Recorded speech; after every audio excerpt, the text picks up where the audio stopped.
Alright, so it's been a while since I made a video.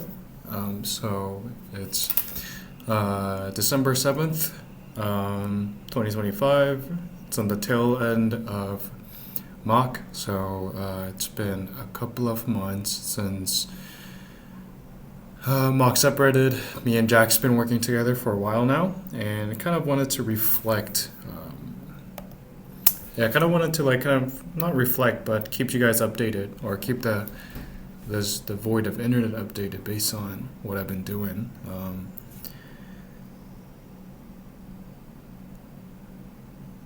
Let's see. So let's just shoot it. Free flow, right? So step number one, right? Like one of the biggest realization is um, that I am in pursuit of agency, right? I am in pursuit of agency. What does that mean? I'm not in pursuit from my life experiences, from achieving things, achieving milestone. I basically came to conviction that there is no one accomplishment that I'm gonna do that will magically make my life feel fulfilled or accomplished, right? Whether it's like making a robot or becoming a staff engineer at Tesla, whatever. I can't imagine. I just have really hard time visualizing myself achieving that thing and being so happy that wow, that was it. And this is from a series of experiences that I've had. From I had a lot of dreams leading up to this moment that step by step I have all accomplished at each step of the way. And one of the biggest thing that I've felt from each steps were that okay, like I get to that spot and nothing changed, right? So it's just one of the things that I had to have. I had to have a dream, and I had to pursue. I had to be in pursuit for, and I had to achieve it for me to understand. Like, okay, there's actually this thing, this magical milestone does not exist. At that point, then like you ask, like, what is life then? Then it's just a series of pursuit of agency. Pursuit of what? For me, pursuit of agency. And pursuit of agency for me is basically there's a lot of series of thoughts that's flowing in my head, but I'll tackle it one by one. So one of them is pursuit of agency. That what I'm here to do is to believe in something and actively work towards that thing. And one of the biggest realization I have recently, funnily enough, is that all my life I have been approaching it where I never really seriously sat down and thought about what is the role in this organization, what is my role, and how do I excel in it. I never thought about things that way.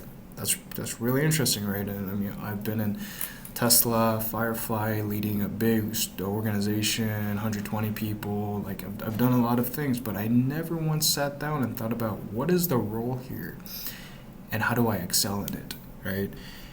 What I have been exceptional though is I've always understood what I wanted in my life. I've always understood like, hey, this is what I wanted to do. This, for example, I want the most amount of technical rigor in my experience, like things like that. I've always knew in what ways I really wanted to push myself personally, and what I was really exceptional in doing is putting myself in an environment where the organizational goal and my goal aligned. I had a good eye for that, and I was always able to put myself in those kind of situations where it turns out I've always, by minimum, did average, if not did more. Looking back in the organizations that I've been part of, because because it aligned, but because because I was so good at aligning myself that way, I never really fundamentally sat down and thought about ever in my life, what is the role here and how do I become good at it?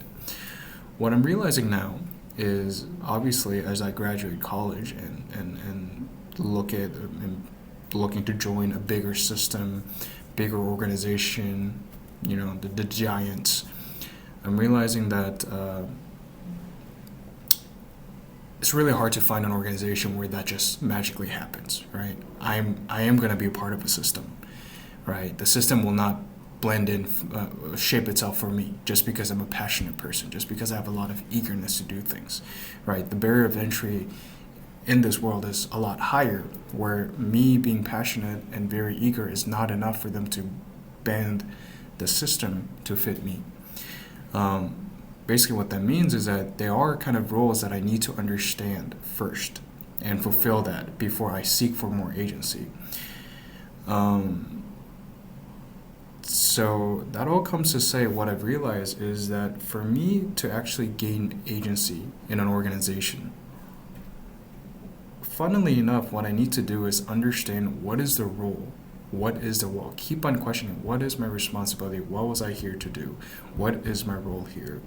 And always try to excel on the role that's given to me, right? It's not about what can I gain from the role. It's not about, how can I extract more from the role?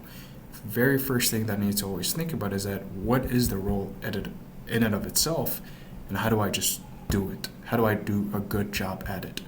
Then once I fulfill that, my role in an organization, there's nothing that is more granting of agency than building trust and building relationship via just playing your role really well. This seems like common sense for a lot of people, but it wasn't for me, right? So that's one big thing that I've felt, right? So always asking, what is the role here? Now, obviously, that's not where you stop, right?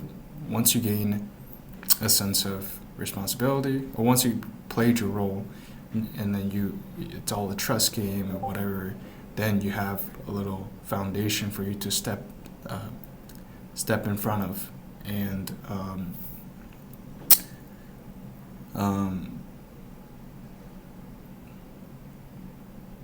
do the next thing that you want to be in pursuit for. And at this point, like, a lot of this thing is just listening to yourself, right? Obviously, for me, there's no calling personally, and I don't think it will just come to you. You just do. You just keep on pushing yourself, believe in something in front of you, and you just do it until you don't find any value or meaning in doing so. Then the question also is, okay, like, once I hit a bottleneck, right? I feel like, okay, I've played a role, but like, what if this role isn't it? What if there is a here, I'm gonna keep getting a notification, so I wish I can like put myself in airplane mode. I'll do airplane mode, right? So the next question is like, okay, like, what if the role that I'm playing is not aligned with my sense of agency? That's a very, very vague way of displaying this. Is what I think. What I'm actually trying to say is like, what if I don't want to do what's in front of me? Then the next question is like, what is it that you need to do for you to be able to do what you want to do? And from my experiences in the place that I'm in right now, it's always excelling at where I am, because I'm at a point in my life where the things I need to achieve, right, the things I need to do for me to get to the next place that I need to go to is results, right? It's not desire-based things, right? Like, I think so because there's more rigor and skill set involved in whatever other thing that I'm trying to pivot into, at this point, it's just not like I'm here, I'm moving here, I'm here, I'm trying to move here or move here. It always requires more skill set. Usually what that means is that I need to deliver results. So I think that's like, that naturally calls for you to just excel at your role and deliver, and then kind of pull back and think about what is the next thing. And that being said, there's a lot of like this in between, like, what does it mean in this case scenario that I need to continue hashing out. And every once in a while, like, these are very fresh ideas that I have. So I pull back, and then I forget about it sometimes, and then I remind myself. But this is something that I believe in right now.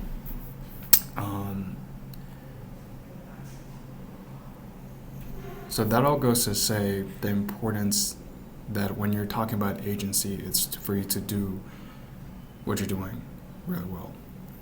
Second thing that I find extremely important these days in my life is the idea of communications.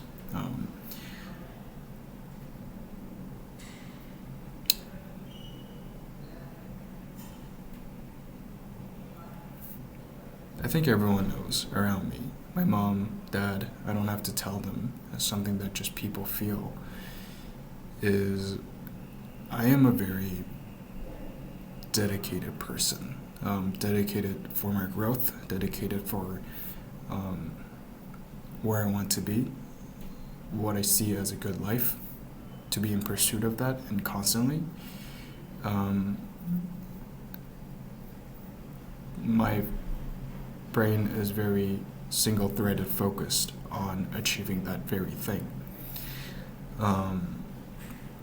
And sometimes when I don't set rules for myself, and I've come to a place where I'm tested, right? Like, everything's on the line, everything's very like high tension, and then I'm willing to throw away everything. For example, cut communication with everyone around me, to stay stuck in my room, blah blah blah blah, all these things, because my desire for the thing that I want to do is so high. Now, something that I'm realizing across the past couple of months is that is the reason why I need to set rules for myself, because it turns out that I need these things, right? I need my friends. I need to feel like it is a choice for me to do what I do. I need to go on a walk in the morning. I can't just stay in the room 24/7 and go to the same place over and over again. At some point, I blow up, right? I physically can't hold it. I can sense it, but my brain doesn't know how to label it sometimes, because it's such a unfamiliar feeling, right? So it just doesn't know what to do with it. But I'm realizing like that is what they are bare minimum necessity for me to ensure for myself, for me to be happy. And these are the reason why I'm coming up with all these frameworks for me to say, okay, like, hey, it actually matters for you to talk to your friends, and you may not notice, but you do become miserable whenever you just chuck everyone else, because what's the point? So just kind of finding the balance of what does it actually need for me to feel happy, instead of just chucking everything for my single-threaded vision, is something that I've been kind of learning here and there, and that I've been finding fulfilling and very very almost heartwarming. That it's just like, oh, like, I now understand why I required this. I understand why, like, it's just finding balance in life, right? So that's another thing that I've learned, and there's a lot. So kind of jump shifting big in topics. One thing that I learned hugely is like, okay, like the importance of communications. Oh my god, my leg just cramped out. I was, give me 1 second, dude.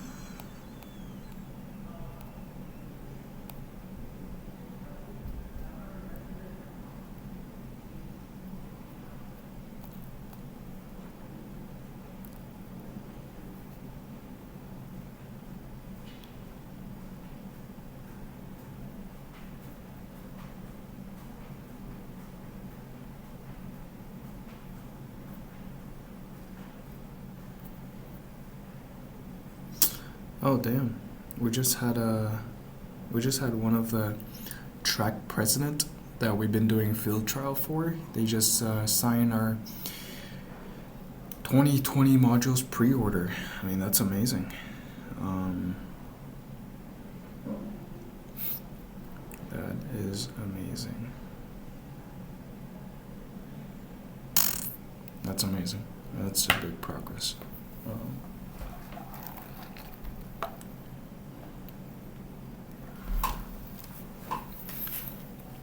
um,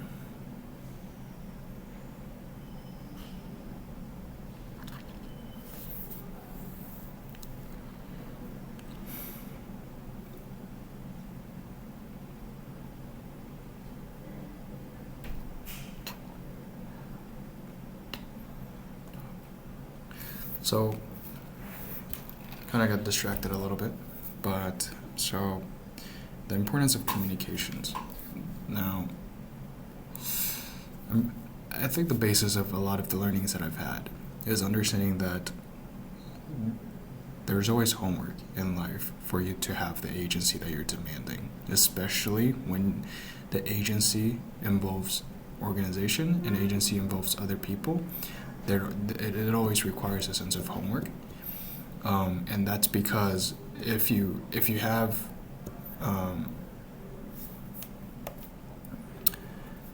let me see.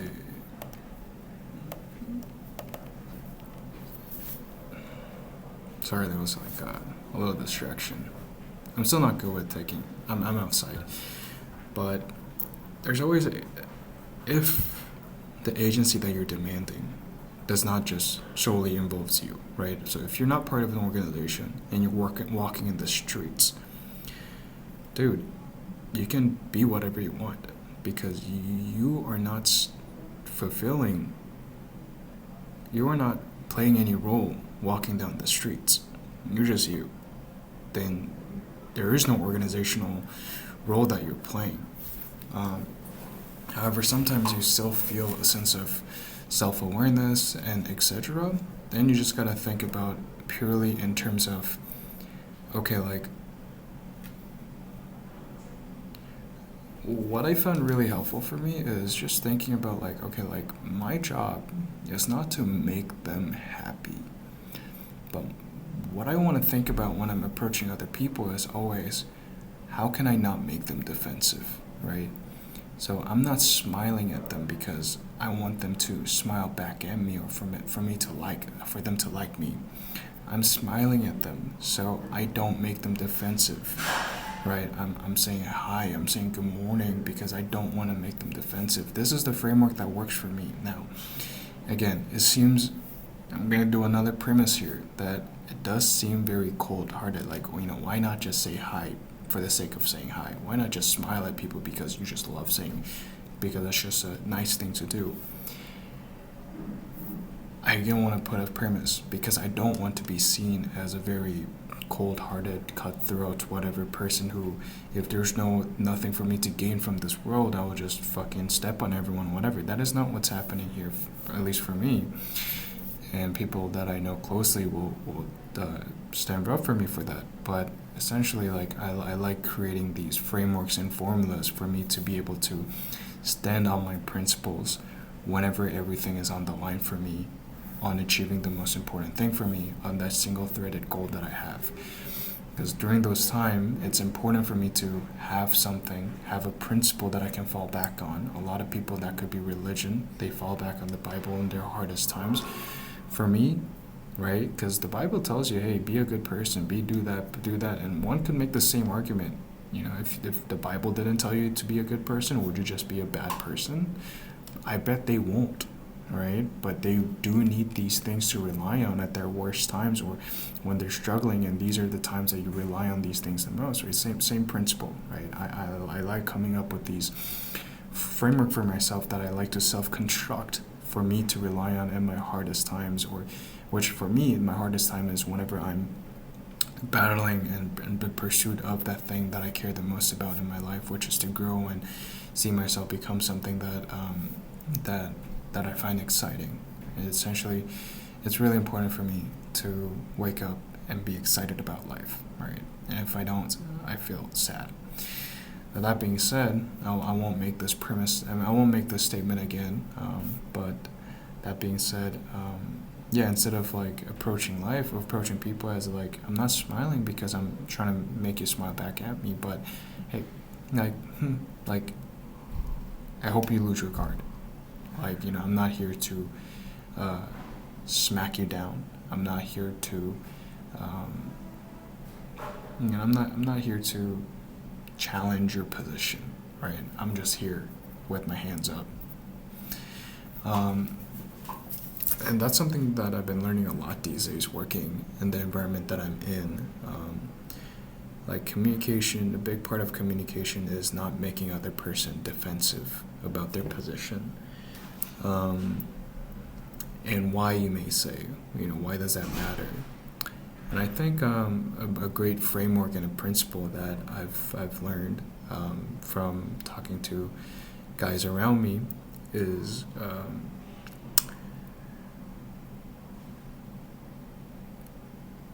you want to be a guy that people talk to you. You want to be a guy that people will come to you comfortably and share ideas. That's the goal. Why? This goes back to my experiences a couple of years ago when I was leading an organization. Long story short, I've learned from that environment that there is an asymmetric gain for depending on what environment that you're in. You can put the same amount of effort, same amount of minimum effort, but when you're surrounded by certain people that has the power or certain community that has the power, power sounds a little cutthroat, but like that have that resource, you gain you have an asymmetric gain. That's like a big thing that I felt, right? I mean, it was one of my college experiences.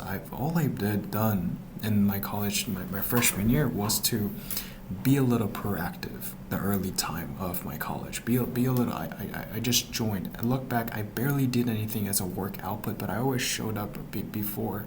A lot of people waited until recruiting season. I did it before recruiting season. It was like, because I was so passionate, but it was like nothing. Like there's just, what did I actually do during that time? Not really. And how much time did I spend? I don't think a whole lot. But just because I was in that environment where they had the resource with the senior members, etc., that 1 month of sporadic time that I invested gave me an asymmetric gain of being actually the lead when when was recruiting season. And granted, I just joined, right? Now, that gave me insane asymmetric gains over the next course of 3 years running that organization. I was the lead. I had tens of people in my organization, building, designing, blah, blah, blah. Like, I think things that I had no particular advantage against other people other than, just a little bit more hours that I spent before. Now, I guess you could make an argument that during this environment, the passion is an actual skill set, is an actual differentiation maker. But the general takeaway that I had is that there's a lot of supporting evidence that I felt observing and seeing and being in an environment where, if you're in the right environment, if the right people know you, and it's just the opportunity comes, right? And opportunity for this case is just things that you have no access of right now, right? How did I get my Tesla internship? Just my friend who I just had a roommate for, just casually just said, yo, you want referral? I'm like, cool, and I got it, right? And that year I didn't apply to any internship, right? So there's these just insane asymmetric gains. What does that tell me in life? You want to be a person who's ready. And what does that mean? It is really important for you to upfront the thinking, for you to always be a person who, there's two ways of gaining resources, gaining information, one is intentional, right? One is intentional, like, hey, I want to get XYZ, and I know this person have XYZ, therefore I'm going to be a person that this person can be useful for. But I think what is as important is maybe I don't know what I want, but there's some reason I feel like one of my eyes is like below my other eyes. Oh, this eye is bigger than this eye. Okay, I just got distracted. But for some reason, ever since I realized that, I'm getting a little distracted here. I know, this is just live talking, me talking to myself. But anyways, yeah, I think the bigger thing here, bigger play that might exist here may be you, when you don't know what you want, or I mean, you know what you want, but you don't know what you're looking for, who has what. How can you be a person where the person who knows who has the resources, who knows what they want, who has their experience, to look at you and be like, hey, like, he could be he could be someone that I could that could help me out with this, or he could be. How can you just be a person that seems that can be a tool for someone else? You know what I mean?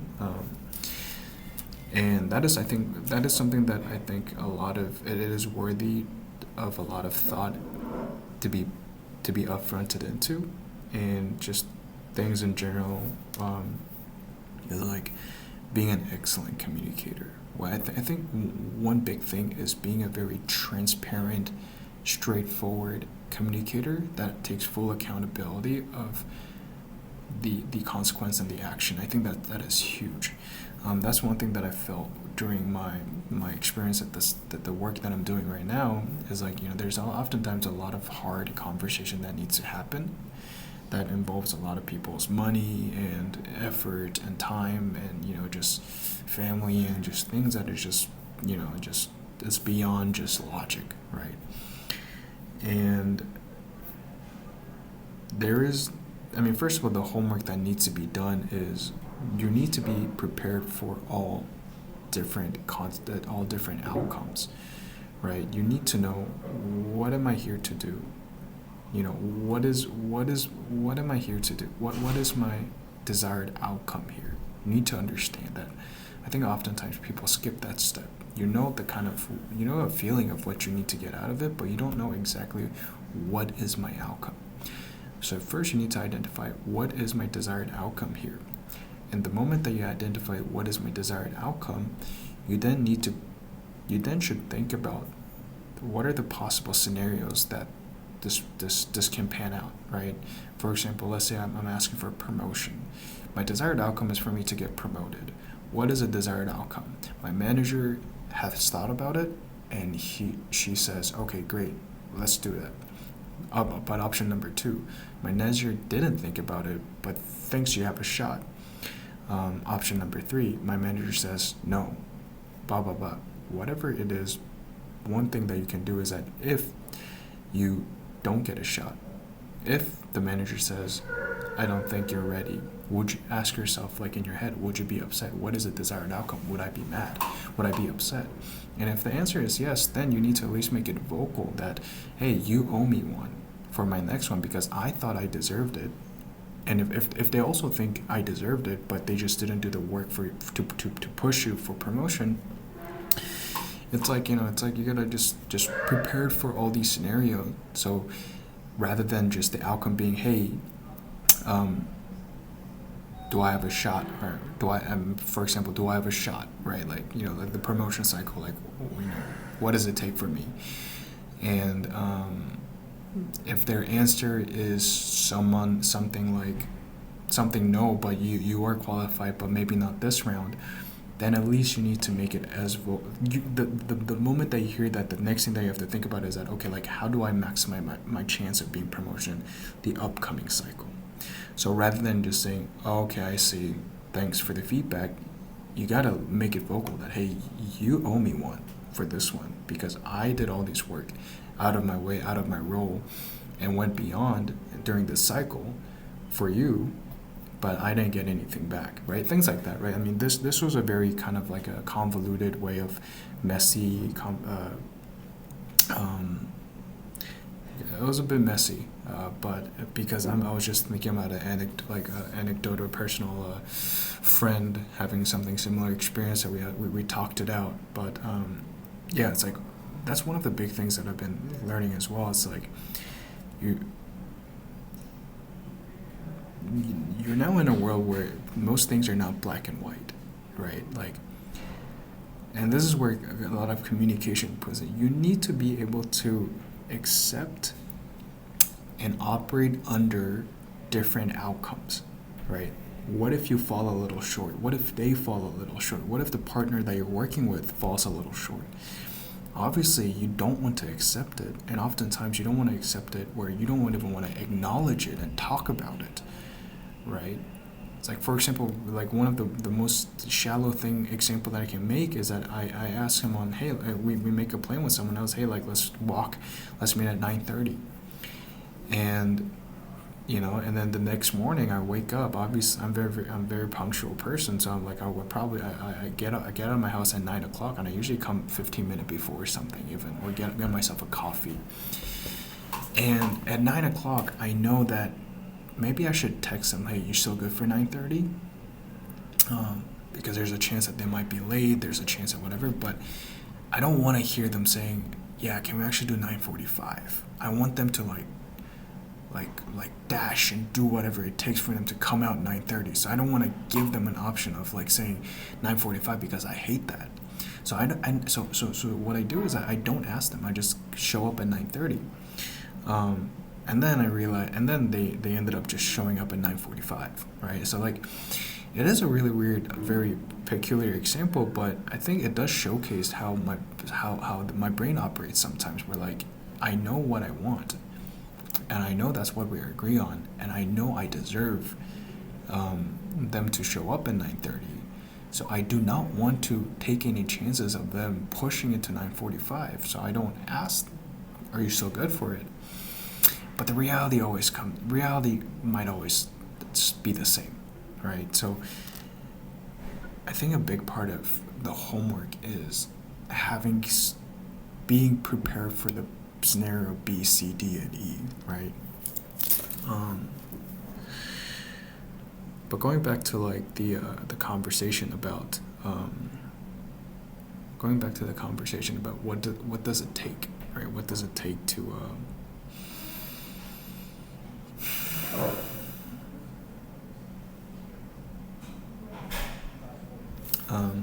what are we talking about? Yeah, I think it's really important for you to be an excellent communicator, right? So like being straightforward, and one big thing is being vocal about what you believe. Whether it's not about being right or wrong, it's just knowing what you want, knowing what your desired outcome outcome is, and being comfortable to just say it, to talk about it, right? It's like a lot of times it's just you kind of hold back, but you just have to be honest and take accountability for who you are, right? It's okay for you to be who you are and where you're at. You need to be proud of who you are and the work that you do and the things that you believe, right? So it's like being vocal, I think, is a big thing for people to know you, for people to know what you care about, what you do. Not because it necessarily, like, you're not expecting people to say, like, oh, yeah, I agree, and take it away, but, like, it's just, hey, like, just put yourself out there, right? And just put yourself out there isn't just and to an extent where you're just like, like when people ask, what do you think, or what do you believe, you just tell them I think that's a big thing. Like sometimes you feel like you need to give a certain answer, right? But life is not a test. right? If you're trying to be right every single moment, your life is just a test. So what you do instead is you just simply be transparent about the beliefs that you have, and you talk about it. Give me 1 second.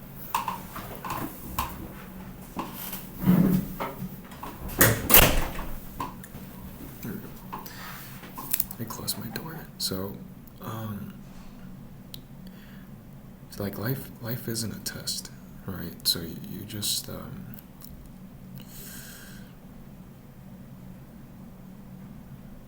you just tell them, this is how I think, and take accountability for how you think, right? This is what I think is going to happen. This is what I think I can do. And take accountability for it. Accountability is a big thing. Being pride of who you are and where you're at. It all just comes down to just be honest, right? Like, be honest and transparent. If someone asks you XYZ, you sit there and think about, one, I don't want to make the other person feel defensive. And two, what is the honest thing? I think that's all there is to it. And three, if you can, this is like a micro correction thing, but be proud of who you are. I think that is the three like fundamental things to always have in mind. One, don't make other person defensive. Two, be honest and transparent. And three, be proud of who you are. And I think that kind of knocks out most things that is important to think about. So in general, like, these are kind of like the big things that I've been learning. So you go in, and when you're lost, you just gotta think about what is the right thing to do. What is the right thing to do? What is my role? That kind of, I think, summarizes a lot of the big takeaways that I've been having. Now, kind of the last thing is a tangent of, I have this friend that I've been talking to that goes to Stanford, and he reminds me a lot of how I was when I was like freshman, sophomore, junior year, when I'm obsessively just thinking, how can I be absolute? I don't think things that way as much, not because I think it's the wrong way, but because I saw a lot of holes in that framework. But I do think I may be mature in my thinking enough where, because I know myself, I could think in that framework and not destroy my sense of identity. So it did inspire me to think about, like, what is the right thing? I mean, what is the absolute, like, make sure that I'm in the right path. And one of the things that I remember reminding myself is, for me to maximize my learning, how do I maximize my growth? Is I need to care about what I'm doing. I need to care about it more than anyone. That's how you learn. And that is the reason why I convinced myself of the micro adjustment instead of focusing on the macro. Like, focus on agency, focus on what is the problem I want to solve right now, focus on doing that very thing in front of me. That's what I realized is important. So when I think about things in that perspective, I do have a long way to go in terms of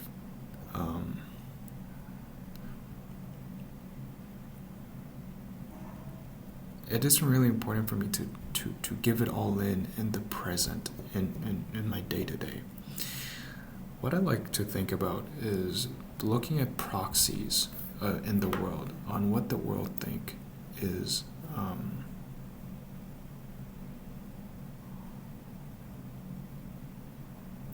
what I like to do is what the world think is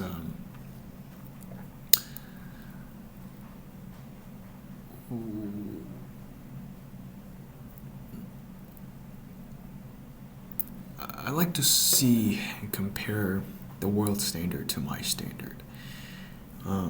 So when I look at like admission criteria of Harvard Business School or Stanford Business School, whatever, not necessarily because I want to get into business school, but like I do wonder in these institutions, what is their mold requirement, mold applicant?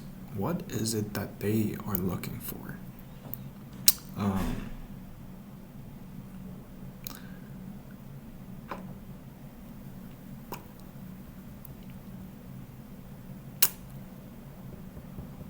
um, and no,